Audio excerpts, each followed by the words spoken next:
नमस्कार साथियों, आज हमारा टॉपिक है चट्टान। तो आइए देखते हैं हम चट्टान के बारे में विशेष जानकारी। चट्टान के अध्ययन को हम पेट्रोलॉजी के नाम से जानते हैं।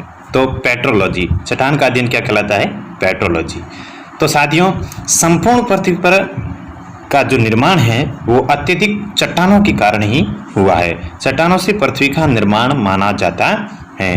तो चट्टान के अध्ययन को पेट्रोलॉजी और संपूर्ण पृथ्वी का निर्माण कई चट्टानों से मिलकर बना है। आगे हम देखते हैं, संपूर्ण पृथ्वी में सर्वाधिक जो चट्टान के रूप में पाया जाने वाला तत्व है वो है लौह तत्व। लौह तत्व संपूर्ण पृथ्वी में सर्वाधिक पाया जाने वाला तत्व है।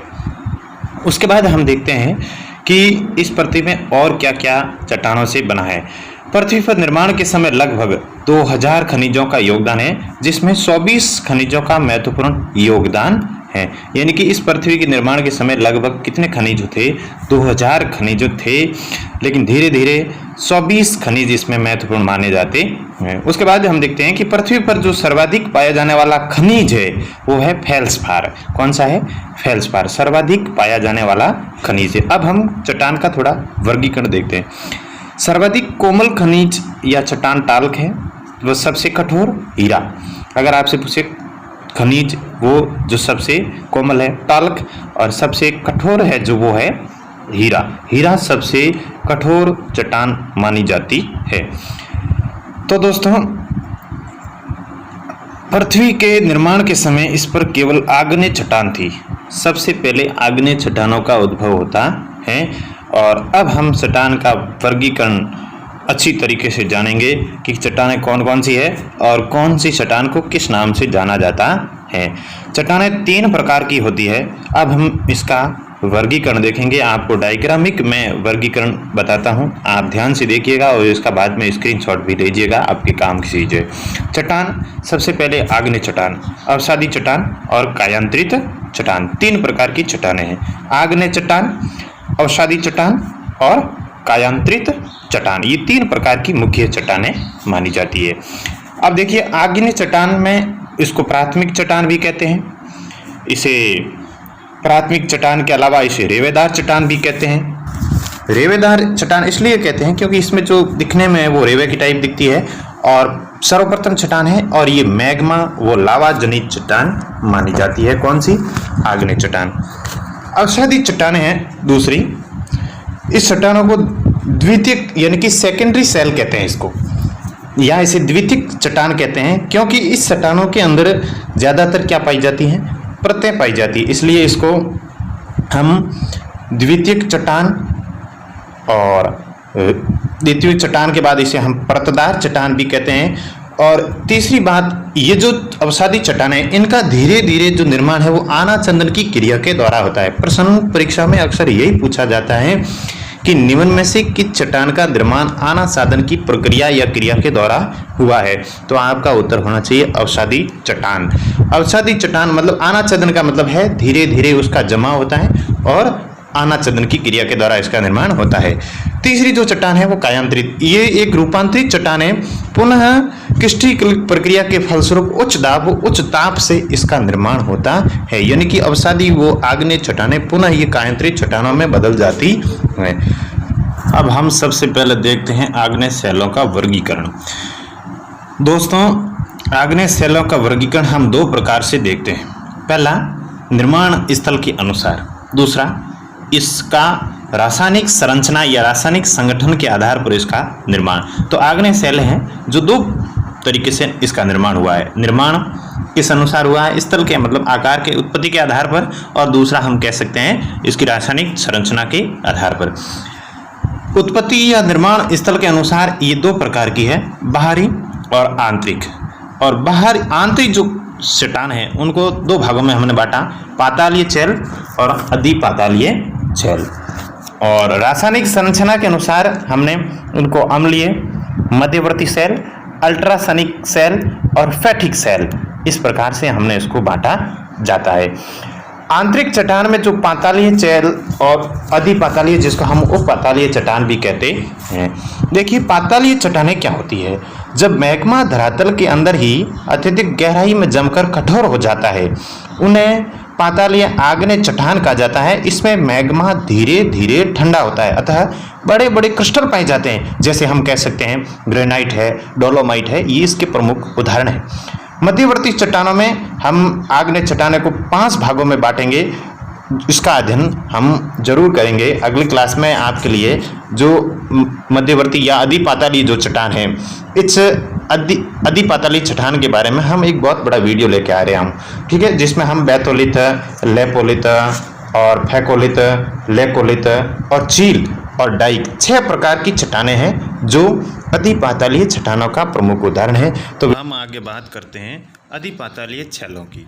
अधिपातालीय छेल जिसमें बैथोलिथ, लेपोलिथ, फैकोलिथ और लेकोलिथ, सील और डाइक कुल मिलाकर 6 अधिपातालीय चट्टान है। इसका हम अब विस्तृत अध्ययन करेंगे। सबसे पहले हम बैथोलिथ चट्टान के बारे में देखते हैं। देखिए दोस्तों, इस बैथोलिथ चट्टान का आकार मैं आपको दिखा रहा हूँ, आपकी स्क्रीन पर दिख रहा है, इस प्रकार से होता है। देखिए इसमें होता क्या है कि जब जमीन से जो मैग्मा गहराई से निकलता है और वो अवसादी चट्टानों में एक बड़े गुंबद की भांति बनती है, जिसका आधार विस्तृत होता है, बहुत बड़ा होता है, और इसके जो ढाल है वो खड़े होते हैं। इस प्रकार की आग्नेय चट्टानों को हम बैथोलिथ चट्टान के नाम से जानते हैं। देखिए ये जो अंदर की तरफ दिख रही है एक चट्टान की तरह, यानी कि जब मैग्मा गहराई में अवसादी चट्टानों में एक बड़े गुंबद की भांति बनती है, जिसका आधार विस्तृत होता है और वो ढाल खड़े होते हैं, इस प्रकार की आग्नेय चट्टानों को बैथोलिथ के नाम से जाना जाता है। दूसरी जो चट्टान है वो है लेपोलिथ। देखिए दोस्तों, जब मैग्मा का जमा मध्यवर्ती भाग में अवसादी चट्टानों के दरारों या छिद्रों में इस प्रकार होता है जिससे तस्त्री नुमा या प्याले नुमा आकृति बन जाती है। देखिए आप, इसकी जो आकृति है वो किस प्रकार बनी हुई, एक तस्त्री के समान, प्याले के समान बन जाती है। इस प्रकार की आग्नेय चट्टानों को हम लेपोलिथ के नाम से जानते हैं। ये जो ऊपर को दिख रही है, नीचे जो आपको दिख रहा है एक पंखे की तरह तस्त्री के नुमा आकार का जो दिख रहा है, वो लेपोलिथ चट्टान का आकार है। तीसरी जो चट्टान है वो है फैकोलिथ। देखिए इसमें क्या होता है कि जब मैग्मा वलय युक्त चट्टानों से अभिनति व अपनति में जमा हो जाता है तो इस प्रकार निर्मित मध्यवर्ती आग्नेय चट्टान को फैकोलिथ के नाम से जाना जाता है। इसमें देखिए चट्टान है, ऊपर की जो काले की विरोधी है वो अभिनति है, नीचे की तरफ जो काला किया हुआ है देखिए उसको हम अपनति कहते हैं, यानी कि एक सर्पिलाकार आकृति में इसका परत का निर्माण होता है।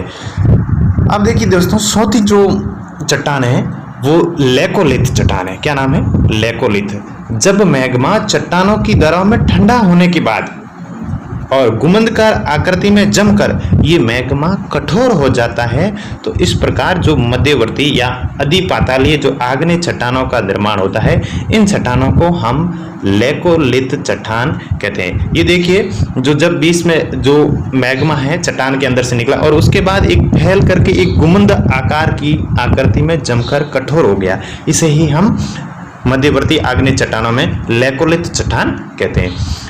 अगली जो 5वीं जो चट्टान इसका प्रकार है वो है सील। देखिए सील चट्टान क्या है कि जब मैग्मा का जमाव एक दरार के सहारे चट्टान में क्षैतिज अवस्था में जमा होता है तो हम उसे मध्यवर्ती चील आग्नेय चट्टान के नाम से जानते जाते हैं। यानी कि हम कह सकते हैं ये एक प्रकार से लेटी हुई अवस्था में जमा हो जाता है। देखिए जैसे मैंने आपको दिखाया कि रेड कलर में जो मैग्मा है वो एक नीचे की तरफ जमा हुआ यानी कि लेटी हुई चट्टान के रूप में दिखता है। इसको हम क्षैतिज के रूप में एक देखते हैं, उसको हम कहते हैं सील चट्टान।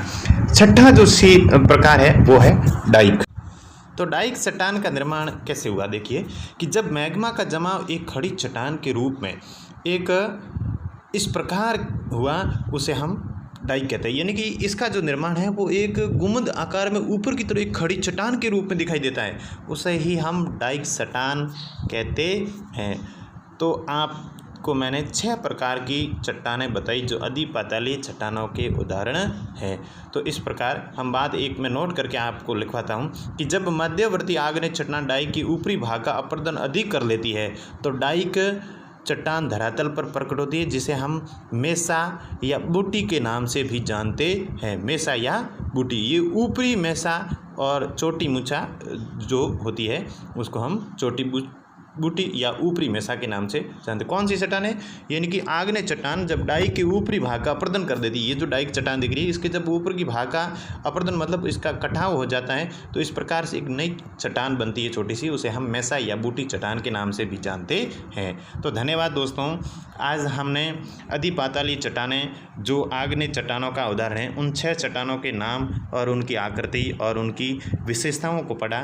कल हम इसके बाह्य आग्नेय जो चट्टान है उनके बारे में वीडियो लेकर आऊँगा और उसके उदाहरण भी आपके सामने प्रस्तुत करूँगा। धन्यवाद। जय हिंद, जय भारत।